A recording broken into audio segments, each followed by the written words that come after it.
Similarly, the same ideas prevalent in Golding's Lord of the Flies are exemplified in Arthur Miller's tragedy The Crucible, through the use of various language forms, features, and structure, such as characterization of the townspeople of Salem. Arthur Miller can convey the dangers of mass hysteria and mob mentality as a result of imagined fear in the form of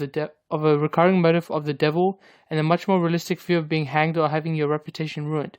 which is something that I believe Miller would have experienced firsthand in the McCarthyism era, and is something that he wants the audience to reflect on.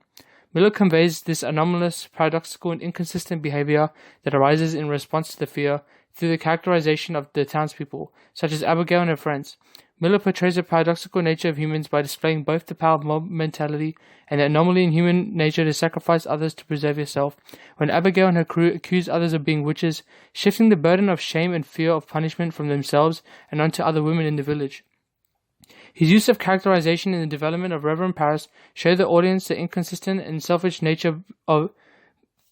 behavior of humans as a response when faced with fear. Paris portrays the inconsistency of human nature by breaking the idea of what a reverend is supposed to be, honest, selfless, and honorable, and instead he perpetuates lies and feeds into the mass hysteria and paranoia when faced with the fear of losing his position in the village. Both composers reinforced my preconceptions on human nature, giving me extensive insight on the dangers of fear and mass hysteria, and how any one group or individual, no matter how good or civil, has the capacity to become influenced by the fear,